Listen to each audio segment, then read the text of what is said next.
So mga tol, kakatapos lang po ang laban ng WBC Super Featherweight World Champion Oscar Valdez kontra sa pambato ng Australian na si Liam Wilson, kung saan lang dinurog ng walang kahirap-hirap ni Oscar Valdez itong Australiano na si Liam Wilson. Bukod dyan ay maganda pa sana ang mga patama ni Liam Wilson kay Oscar Valdez. Pagdating po sa round 7 mga tol, doon na talaga pinapakita po kung gaano kalakas itong si Oscar Valdez. Sunod-sunod na po ang mga solid na kombinasyon at hindi na po nakapurma itong si Liam Wilson dahil po sa mga solid po na suntok ni Oscar Valdez. At nagdesisyon na po ang referee na ihinto na lang daw po ang laban. Nakuha ang panalo ni Oscar Valdez mga tol by round 7 technical knockout.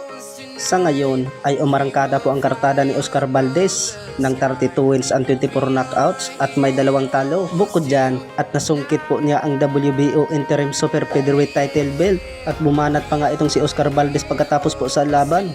Hindi daw niya sapat na nasungkit niya ang WBO Interim title.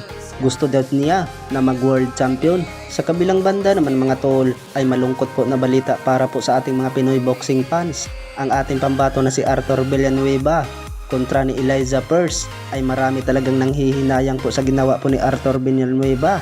Ay pinabagsak itong si Elijah Pearce sa round 2 at talagang hindi lang niya nasulidan po ng suntok ng sunod-sunod. Bukod dyan ay nakita po natin dyan mga tol na ang lakas talaga ng right hook po itong ni Arthur Villanueva. At nahihilo na sana itong si Elijah Pearce sa round 2. Muntik na nahulog sa ring. Pero nakarecover pa mga tol. Hanggang pagdating po sa round 3 ay doon na talaga po nakarecover ng husto itong si Elijah Pearce. At doon na talaga bumawi itong si Elijah Pearce sa ating pambato na si Arthur Villanueva. Doon na talaga sunod-sunod na kombinasyon ni Elijah Pearce. Hanggang nahilo na din itong si Arthur Villanueva. Doon na talaga na hindi na po kinaya po ang lakas ng suntok ni Elijah Pearce. At nakuha pa ang panalo ni Elijah Pearce by round 4 technical knockout. Bukod dyan ay pangalawang Pinoy na po na nabiktima ni Elijah Pearce itong si Arthur Villanueva. Natatandaan po natin mga tol ay dinurog din ang ating pambato na si Magic Mike Plania. Natatandaan po natin mga tol ay hinamon din ang ating former 3 Division World Champion angas ng Pinas Jandrel Casimiro ni Elijah Pearce.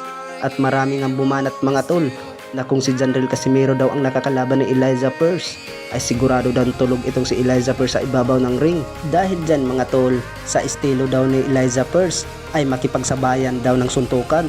Ayun daw ang gusto po ng angas ng Pinas Jandrel Casimiro. Sigurado daw may mapaglagyan daw itong si Elijah Pearce kung ganun daw ang estilo niya pagmakalaban ang angas ng Pinas.